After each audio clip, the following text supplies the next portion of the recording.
are you? Yes, we do. One of the greatest comedians in the world. One of the funniest people on the planet. But he's also brilliant, too. How y'all doing?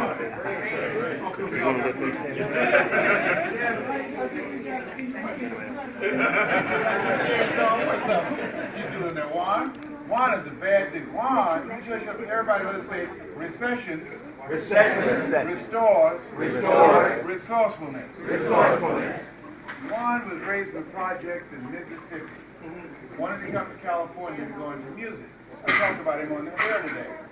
And he went to the guitar store. He wanted to learn how to play electric piano. He went there every day for 2 years, 4 hours a day, downloaded instructions on how to play the electric piano, and finally mastered it. Then saved his money over the 2 years, and then bought another piano, upgraded to another one, and now he's out here. His family, they laughed at him, and that was his dream, but they're not laughing now. He did it. Give him a round of applause.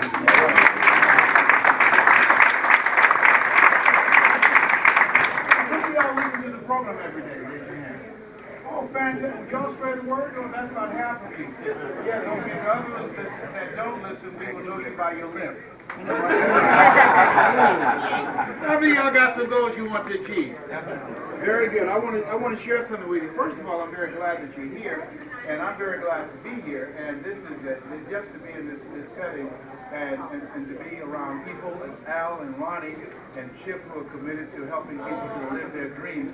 I want to share with you a few things in terms of making your dream become true. I want you to think about a goal and dream that you want to achieve. And my goals are, one is training and developing people. That's number 2. Number 1 is to continue to be cancer-free. Say, you can do that. You can do that. Thank you very much. I received that. In fact, I've taken so many herbs and vitamins. People in a 5-mile radius have been talking about the fact they've had a spontaneous healing. I've taken so many vitamins, herbs, and vitamins, are fighting with me and say, get back, that's my job. This kid, boy, I was in there, but I tried. So I want you to think about your goals and dreams. What I want to share with you is that I found that the reason that most of us never achieve our goals and go to our graves, only 2% of people that really achieve their goals. Most people go to their graves never knowing who they really are. And what I mean by that, we have the ability to do more than you can ever begin to imagine. And what most people do is do what I call surface living. They just live off the surface of what they've been exposed to, what they've seen, what they've heard, and what their environment has told them what's possible for them, and they bought into it unconsciously. When I think about my life, born in an abandoned building on the floor in the 4th section of Miami, Florida, called Living City, and coming up in an environment that did not feed who I am. See, most people, is this something you can write on? That mark is worth something. That shot. Can't take y'all nowhere. Let me give you an example about, everybody let us say together, environment. Environment. Now here's something that happened. They did this study with fleas. Fleas are born with the physical capacity to jump 18 inches high. Okay?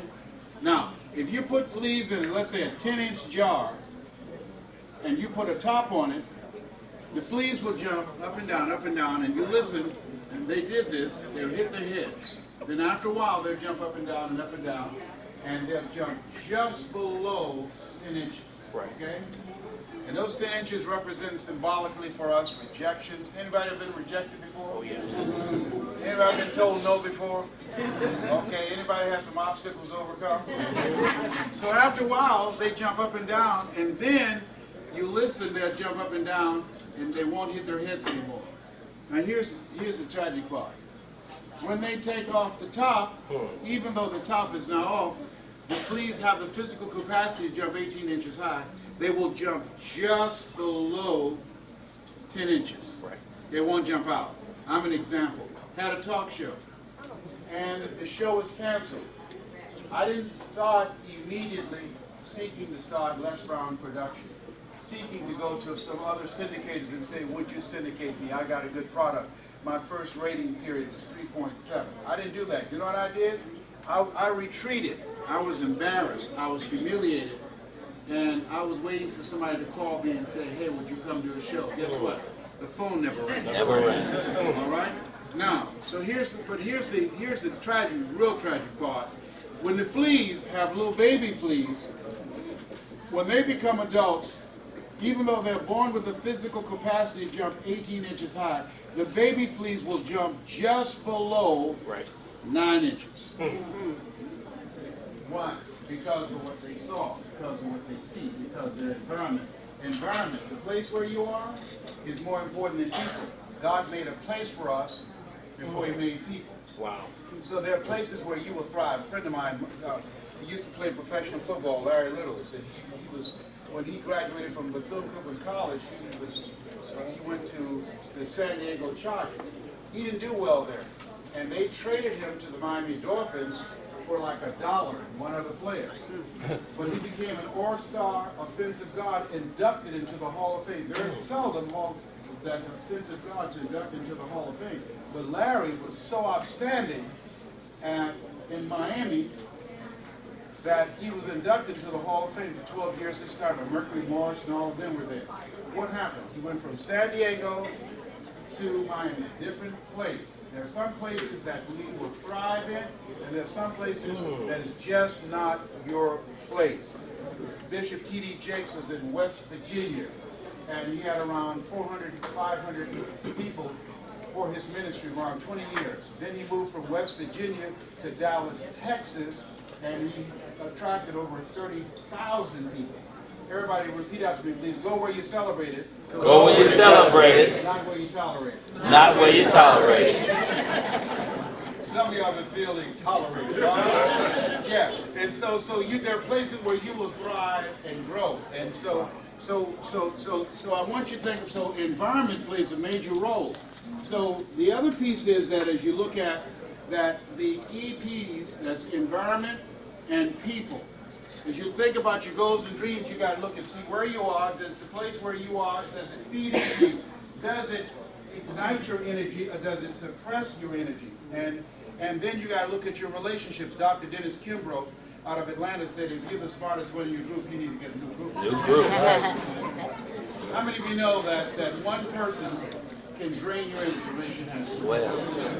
Yeah, so you have an energy signature, so you need to be aware of who you're around, because at this stage in my life, part of my decanting program that I have for myself, I'm very mindful of who I am around and who I spend time with and who I allow in my space.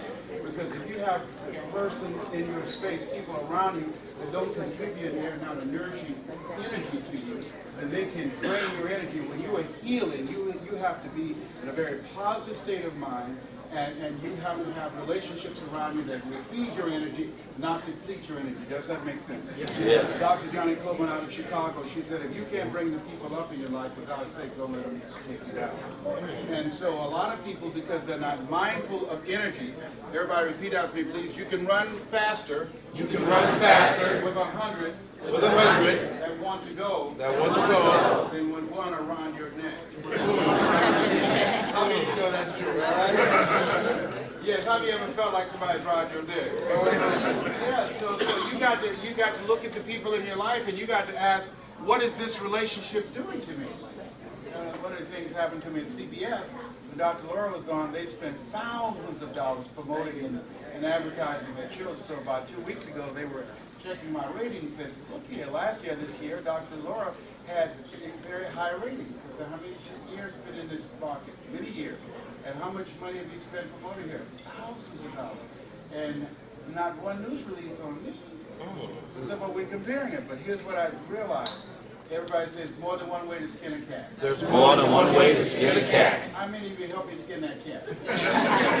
All you have to do is spread the word. All right? Shake someone's hand on your right and left and say spread the word. Spread the word. Spread the word. Spread the word. I'm like Jackie Robinson. Jackie Robinson said, you don't have to level the field, just let me on and I'll level it myself. I said, I'll level this thing myself. Just let me in, just give me a microphone. I can work it from there. I can hook it up, all right? So you need, so what I've got here, I got a good environment for me. I got a microphone and I got some good people. See, you need some good people in order to make your dream come true. You can't do it by yourself. You got to have a team. How many know you got to have a team? All right? Have a team. Very good. When we get together again and we show you how, we're going to break it down on how we have round tables and stuff and show you some strategies how you can take your stuff out into the stratosphere. So what I did was I had to change the place where I was because I was in Miami. So I was born in an abandoned building on the floor in Liberty City. So because I was in Miami, nobody think, Mamie's boy, he ain't gonna do nothing. What you do? That boy did special education at Douglas Elementary School. Put it back from the 5th grade to the 4th grade. Laid them educable memory tiles something over here. He touched the head. Mamie always say he was crazy. So what happened, I had to get another place. I went to Columbus, Ohio. I went to Columbus, Ohio, and everybody say SDK. SDK. Yeah, spelling don't count. Okay. I was giving this lecture at this university, and the lady was looking at my writing, it looked so bad, and I was misspelling words. She said, she said, first I felt sorry for you because they labeled you educable, big retarded. She said, now that I see your writing, I understand. I said, I have 2 people who work for me who have PhDs, but I signed their paycheck. I don't have any education, but I signed their paycheck. All right. So I changed my place, and then I met a guy named Mike Williams. Mike Williams from Coshocton, Ohio. And Mike Williams worked at WBKO radio station with me for about 7 months. But in between records and the news, he was, hey, Les. I said, what? He said, man, you can do more than this. Hey, Les, yes. Hey, man, you're more than just this jockey. Is that right?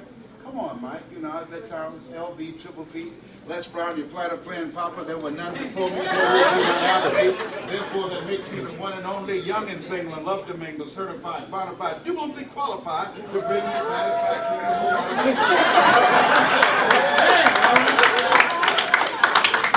Man, you are more than that. You can do more than just be a rhyming disc jockey. He gave me a larger vision. Let us say together, larger vision. Larger vision. Now, whatever goal you have, I want you to think about goals in 3 areas. Think about some personal goal you want to achieve.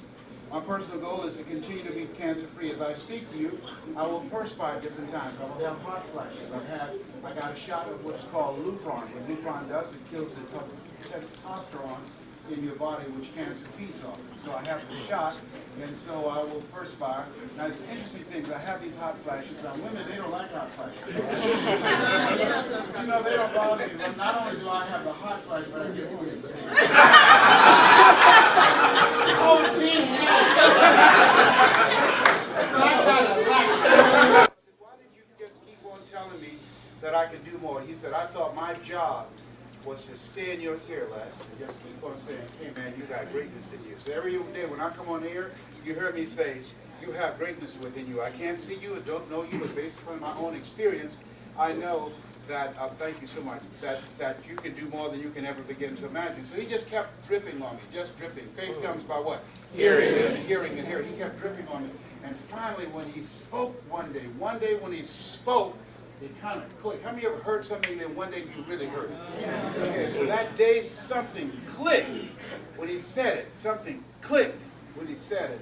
And it finally went from my mind to my heart. And I felt it. And I called him back. And I said, Mike, I'm ready. He said, I know it. I can hear it in your heart. So sometimes all you need to do is just show up. Don't say that, just be in the environment. Because if you come in my environment, understand, I'm an assassin. I'm going to kill you. I will kill every mediocre demon in you. If you want to continue to be mediocre, get up and run out of the room. I'm going to take you out. And what he did, he killed off that Les Brown, that LB Triple P, the platter playing Papa. Let us say together, I must be born again. I must be born again. In order for you to achieve your goals, you got to die to who you are now to give birth to who you must become. See, in order to do something you've never done, you've got to become someone you've never been. Right. Does that make sense? Yeah. See, many people usually think of being born again in a religious context. but we have to be literally and particularly now engaged in a rebirthing process. Let us say together, I must expand. I must expand. At this stage of my life, at 66, I have to expand. Most people, my friends, my classmates, they're thinking in terms of retirement. They don't know the game has changed. I know people say, boy, he does not look 66. I don't, and I don't use any dye. I don't dye my hair because I have an allergic reaction to dye. But I do use mascara. Can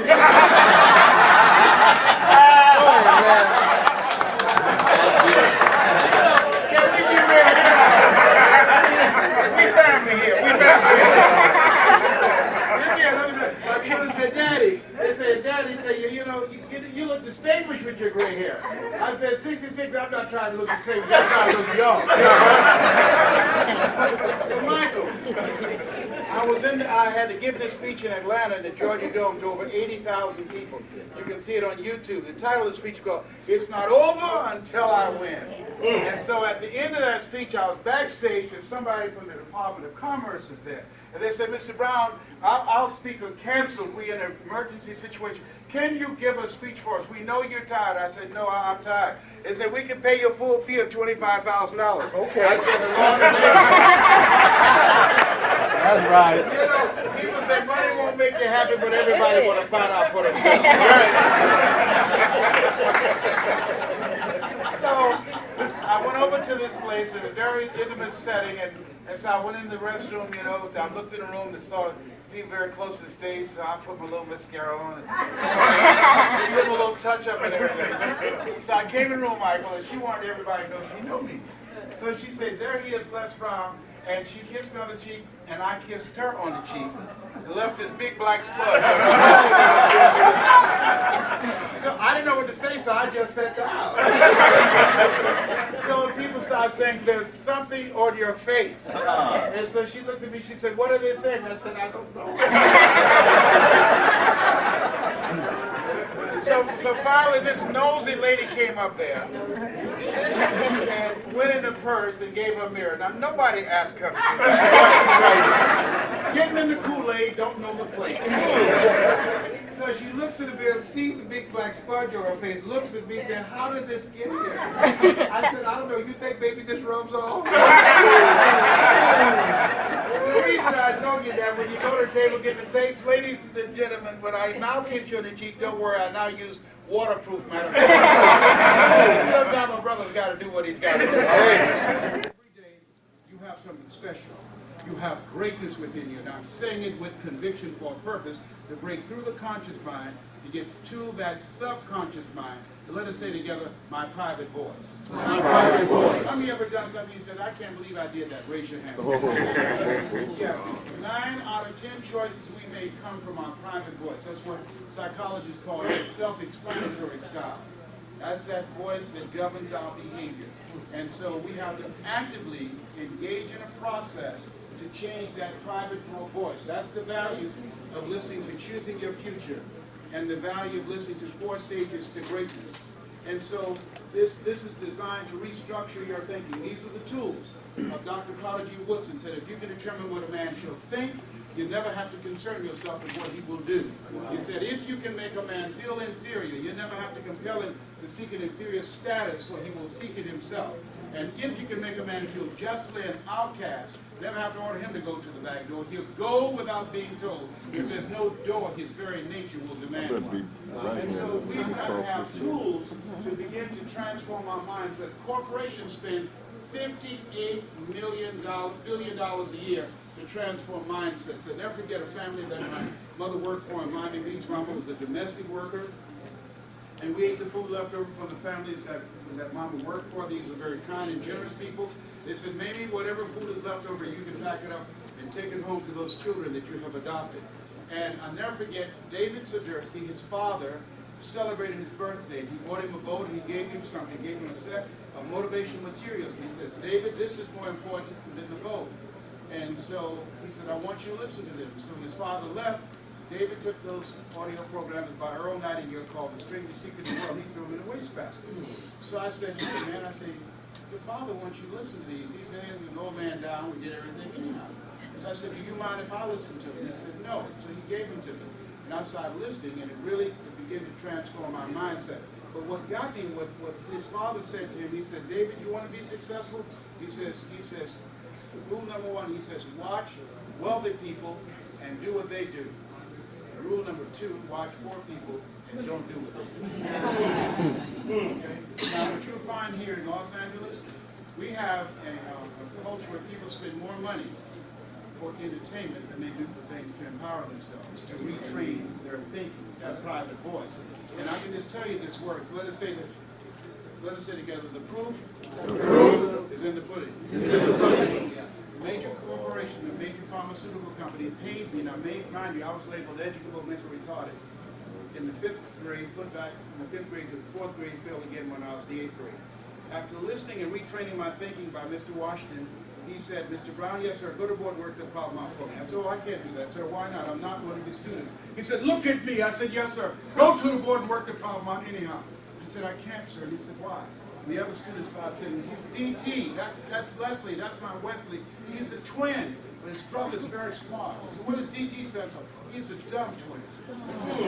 And as the students laughed, and I said, I am, sir. He came from behind his desk. He looked at me. He said, don't you ever say that again. Someone's opinion of you does not have to become your reality. And so that was a turning point in my life. On one hand, I was humiliated, but on the other hand, I was liberated. Because he looked at me with the eyes of Goethe, who said, look at a man the way that he is, he only becomes worse. But look at him as if he were what he could be, then he becomes what he should be. And so he taught me the value of working on and training my mind. Everybody say, I must train my mind. I must train my mind. To serve me. To serve me. Put your hand on your hip, please, right now. Say, I have a millionaire mind. I have a millionaire mind. I have a billionaire mind. I have a billionaire mind. There's greatness in me. There's greatness in me. Money producing ideas in me. Money producing ideas in me. Right index finger. Do this right now. All right, put it in your ear right now. Now listen to me. Everybody do this. Do this with me, all right? There's greatness in you. There's greatness in you. I'm going to speak to you right now. There's greatness in you. There are wealth ideas in you. You have the ability to do more than you can ever begin to imagine. Surely goodness and mercy shall follow you all the days of your life. You deserve to be rich, and you're going to make some great things happen in life. Okay, take your finger out. Yeah, the reason I did that, I didn't want to go in one ear and out the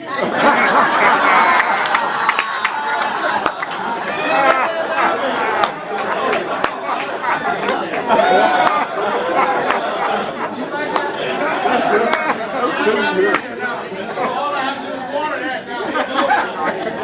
I want you to be so rich and people come out and say, you smell like money. I want you to be funky rich. When a major company paid me, I want you to think about your personal goal you want to achieve. My first personal goal was to buy my mother a home. I'm adopted. I feel like Abraham Lincoln who said, God, you know, all that I am, I owe to my mother. I bought her 4 different homes before she passed, took care of her until she was 89. Mom was a 22-year breast cancer conqueror. And so, yes, so I took care of Mama, and I bought her that home. Anybody have somebody special you like to do something for? Raise your hands. Good.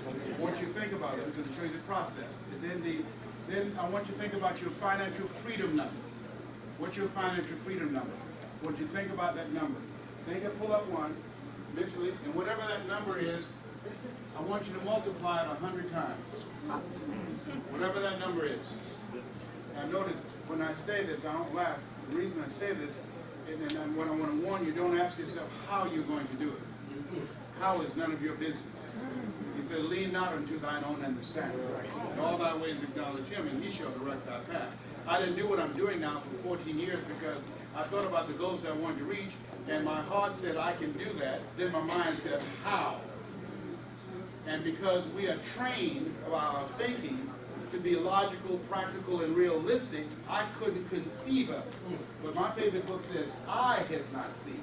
Because you can't see it doesn't mean you can't do it. A major pharmaceutical company paid me $640,000 for 1 month. 1 month. To train 3,500 doctors how to communicate with their patients to increase their taking of a hypertension medication.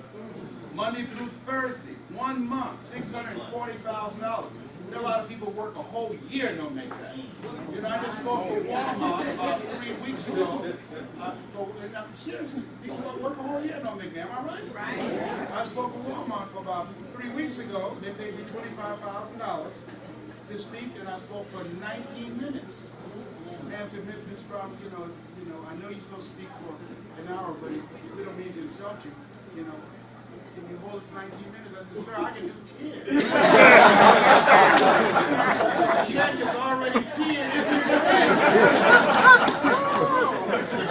How many like learn how to do that, raise your hand? Look, we have the next session. I'm going to show you all. Those of you who get the product and invest in yourself, I'll invest in you. I'll show you how to do this because my goal now is to be in one place. I've got a decanceling program going on. Part of my decanceling program